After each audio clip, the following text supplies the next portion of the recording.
What it do, baby? It's your boy Enrico, and I'm back again. Man, I had to come holler at y'all about Saturday fight night that went on Saturday night. You know what I'm saying? I knew it was something. These last few days, I've been doing videos. I just knew it was something I was forgetting. And it was Saturday fight night. Look, man, it was 2 boxing matches and 1 UFC match that I was focusing on that I actually watched. And I have to speak about that right now. Shout out to my man Sean Porter, Porter Way Podcast. Shout out my man Teddy Atlas, The Fight with Teddy Atlas. Boom. I'm going through my YouTube earlier. I see Sean Porter pop up immediately. I said, oh yeah, the fights. It started coming back to my mind like, damn, I didn't review the fights. I scroll down a little bit more, Teddy Atlas. They both just dropped some videos earlier. So I'm like, oh yeah, oh hell nah, I gotta make one. So I didn't listen to my boy Steve, I didn't listen to my boy Teddy Atlas, or I didn't listen to Sean Porter and them, neither one of them. But shout out to y'all. I definitely listen to y'all all the time. Y'all do y'all thing, but I don't like listening to certain people talk about certain things that I'm about to talk about. You know what I'm saying? When it comes to me making a video, because I don't want their opinion or their words to potentially influence my mindset or my words or anything like that. So this is just me off the rip. Y'all already know what it is. Boy, it's Enrico, man. I do this. So look, man, I'm gonna start off with Bam Rodriguez. This not gonna be a long video. He's a future superstar. Bam Rodriguez, he fought Juan Estrada Saturday night. Juan Estrada is a veteran, chiseled veteran, experienced, former champion. Still was a good fighter. I think he was on a little bit of a hiatus, so he hasn't fought in a while. But his last fights, he definitely looked good. I think he won his last couple fights. And he's, like I say, he's known. Everybody know Juan Estrada. He, tough, the hard-nosed type fighter. He's going to give anybody a challenge. And I think he's 35 years old. Bam Rodriguez is still 24. He's young, man. He's a young superstar on the rise. I would definitely call him a star. He's looking like he's trying to enter into superstardom. I noticed Bam a couple years ago when they were saying his name, but I seen he was still young. He still needed to grow a little more. I haven't been paying so much attention to him, but this fight against Juan Estrada, man, this was a special fight because he dropped Juan Estrada, I believe, 2 times, and during the fight. But if you look at if you was watching the fight, right when it looked like Bam was going to completely take the fight over, next thing you know, that Juan caught him, sat him down, and actually dropped. He dropped Bam Rodriguez, and I was like, whoa! It really came out of nowhere. Because, like I said, if you was watching the fight, pretty much Bam Rodriguez pretty much had the fight under control. And that's why they say it's the sport of boxing. You can never take anybody lightly. You can never, think that it's over and all the above, because that's a fact. Now, the total punches, as far as the stats,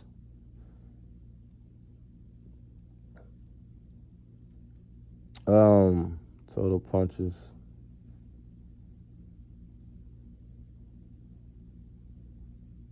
Yeah, so Juan Rodriguez,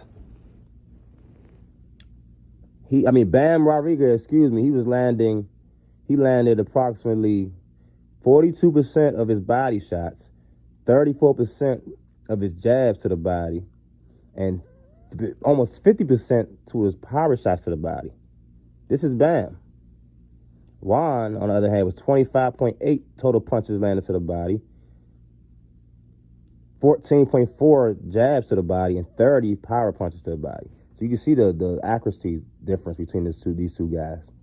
And it was just a complete wipeout, Estrada, highest, round as far as connected punches, was 34.8% in the 4th round. And, like Bam, if you compare that to Bam, he had 3 rounds over 50% or above total punches landed. 3 rounds where he landed 50% of his punches. And you're not gonna win at no rate like that. Bam Rodriguez, man, he has special talent. Like, I'm very impressed His ability to take the knockdown. He got knocked down. He got right up. He like laughed and kind of shook his head like, okay, nice one. I'm coming back. Here I come. And he just came for Estrada. He went to go get him. He went to go get him, man. And he got him out of there. Hit him with a sick body shot, a vicious body shot. Hit him with back-to-back body shots, actually. And that second one, you can see. I seen that land in real time, clean. I said, whoa. And he just went right down. I wasn't surprised. That jump was clean. Mean-ass body shot. Bam Rodriguez, you got a bright future, my boy. I had to give you a shout out. You definitely on the rise. Looking like maybe a potential NUA fight, down the line, potentially, maybe. It's possible because we got to see. Bam Rodriguez is making his claim, staking his claim to be one of them guys. So we definitely got to be on the lookout to see how this situation unfolds, y'all. So we're going to be on the lookout for Bam Rodriguez. Shout out Bam Rodriguez, man. Great win this weekend over Juan Estrada. But yeah, I'm going to move on to Teofimo Lopez, y'all. Teo is now moving. He moved up to 147. It's long been, rumored that he was going to be moving up to 147 soon. We kind of been seeing he kind of looked like he outgrew 140. So he made a move to 147, and his first fight was against Steve Claggett. Steve Claggett, the veteran, well-traveled, well-known. I think he might be a former champion as well, but if not, he's definitely a legit fighter. He's been around the block, like I said, and fought, world title contenders, champions. He fought them all, so he's a legitimate, a good, nice fight to have to get your feet wet, in my opinion. If you're a Teofimo, he's definitely a good fight, first fight to have if you want to get your feet wet, but you don't want to, fight somebody too dangerous. So I actually like this fight for Teo. I did not love his performance. I'm not gonna lie. Teo, he won. I loved his offense. His offense was on point. He was throwing a lot of punches because Steve Claggett was basically forcing him to by the pressure he was putting on Teo. He kept standing to your face. He kept cutting the ring off. He kept getting into your face. But Teo responded very well. I do like how he responded. He was tagging him. He was using combos. He was baiting him in, kind of using feints a little bit. He's like letting Claggett get comfortable, and then he will explode and counter. So I love the strategy Teo had. I feel like he was kind of moving and backing up a little too much at times, maybe. But like it was never like he was threatened to lose. You could see he was never threatened to lose or to get hurt, or he wasn't never threatened for. He didn't feel like. So I could tell he was kind of playing with him a little bit. He never really felt that Steve can put him away or anything like that. So he was kind of playing around. But here go the negative. He got touched way too much. Steve Claggett landed a lot of punches, as you can see Teo face after the fight. His eye was swollen, if you were just watching the fight, you seen he was getting touched. Now, like I said, it wasn't really hurting him. It wasn't really threatening, but you still getting touched. And it wasn't like he was getting touched because like he was just being strictly lazy.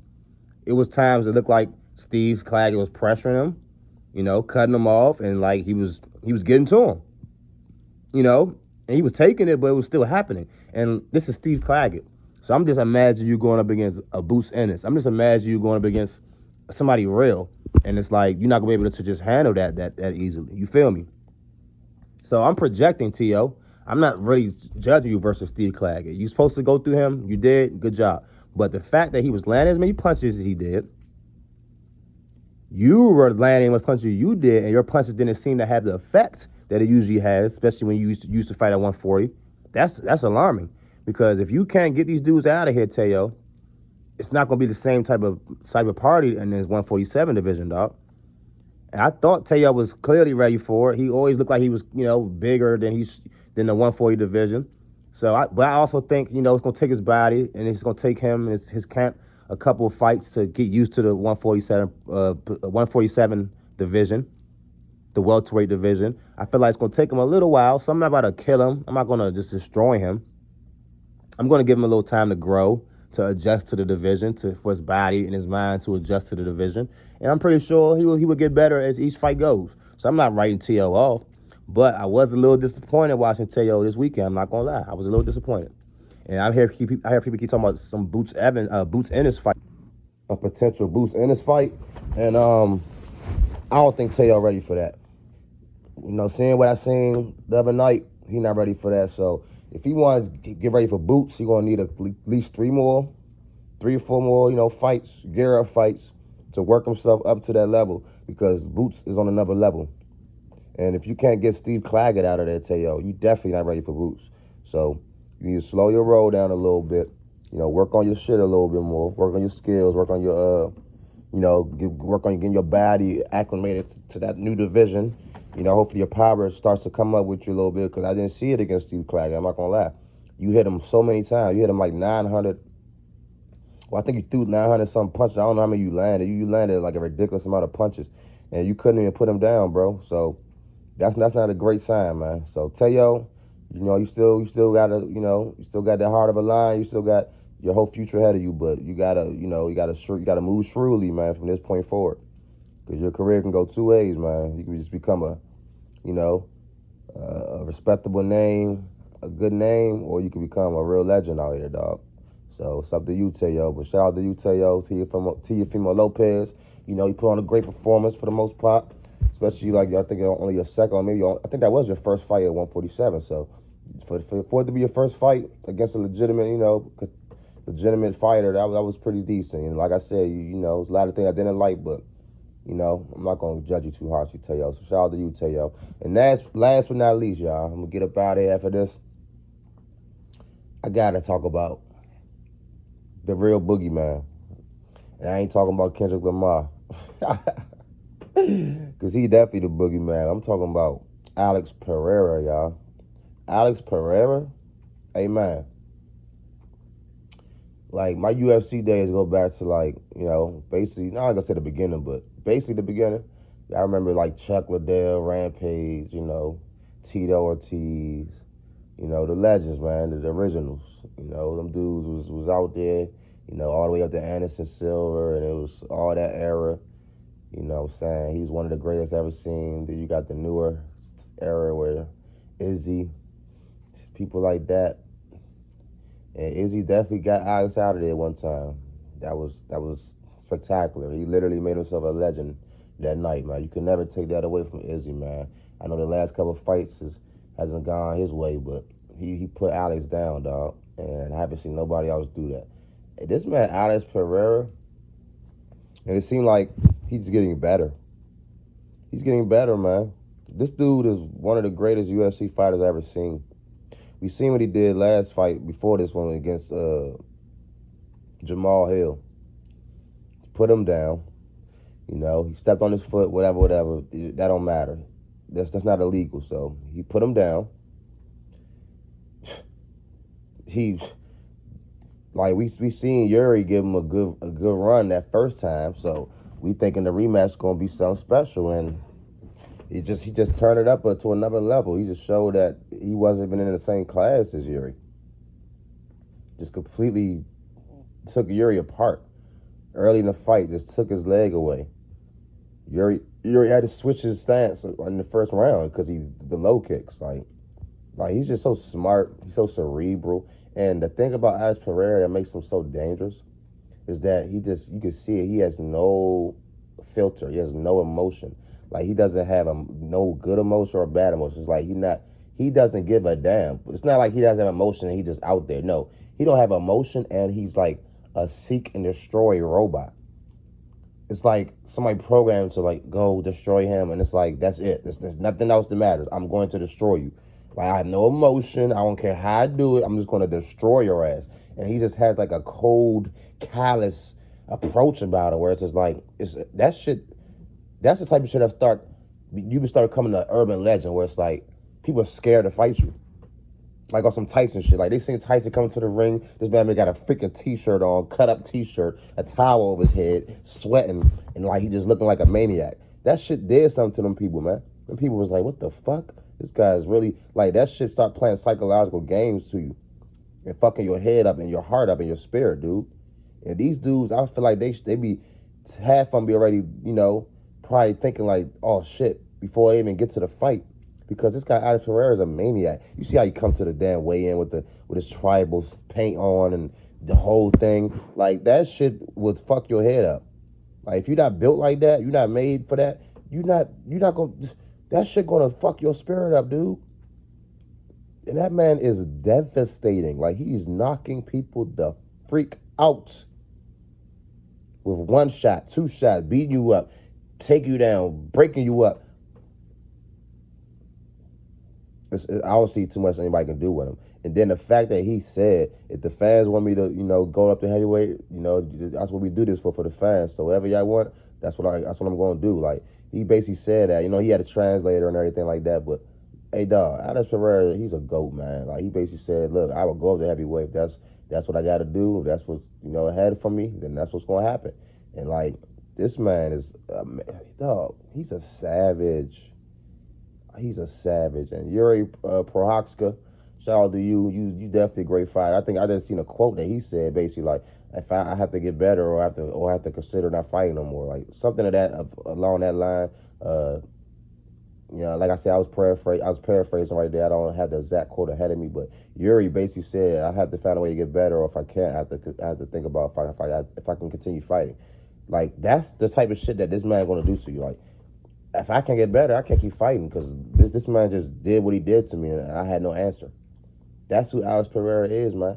This man is, if y'all never seen him fight, if you like UFC, if you like fighting, I'm telling you, dog, you had to see Alex Pereira fight. This guy is special. He's clearly one of the top 5 UFC fighters I've ever seen. And shout out to you, Alex Pereira. You are a man on a mission. You are a beast. Jamal Hill, I seen he call you out after the fight. He basically was like, once I knocked Jamal Hill, this is another paraphrase. I seen a quote, but I don't have it in front of me, so I'm paraphrasing. Jamal Hill basically said, we're not done, Alex. When I knock this dude out next, I'm coming for you after that. And I guess his response was simple. Like, I guess Jamal Hill put that on Twitter or some social media site, and Alex Pereira responded by saying, okay. That's all he said, y'all. Was okay. And that's why I say he's cold and callous, no emotion. He doesn't care, like, oh, blah, blah, blah, blah, blah, all that barking, I'm coming, He don't care about none of that barking Jamal Hill doing. He's like, okay, I'm gonna be here if you get here, I'm gonna be here waiting for you, and I'm gonna do the same shit to your ass. That's what he thinking. And that dude is a dog. Shout out Alex Pereira. You're a GOAT. You scary as fuck, my boy. Like, unless I had to defend my life, I will not be thinking about doing anything to you, going anywhere near you. Hey, dog, I don't want no problems with Alex Pereira. This guy is a fucking machine, and he's a GOAT, and I'm happy I got a chance to witness him, man. So, shout out Alex Pereira, shout out UFC, shout out boxing. I had to recap the Saturday fight night that took place. This weekend we got Shakur. It's 4th of July weekend. Shakur Stevenson fighting on the 6th. I believe it's gonna be on ESPN. Keyshawn Davis also fighting. Oshaki Foster also fight. They all come from the same stable, so it seems like they pretty much all fight together, which is pretty cool. So they on the same card, man. Shakur, man, you on the clock, bro. You doing a lot of talking. You keep trying to hop out there with Tank. We need to see something, man. We need to see you look dominant. We need to see you look impressive. We only see you on your back foot running, hopping back 18 feet. I want to see some impressive shit from you, Shakur. So, it's time to back up all the talking you be doing, my boy. So I can't wait to see that. But yeah, it's your boy Enrico. We're going to give y'all some more videos, some more topics as they come. Like, comment, subscribe. Give me some feedback in the comment section, man. I appreciate it all. All the traffic that comes through my channel, have my channel spread. So anything I do, definitely appreciate it from me, y'all. So thank you for rocking with your boy Enrico. Make sure our best sound till next time. Peace.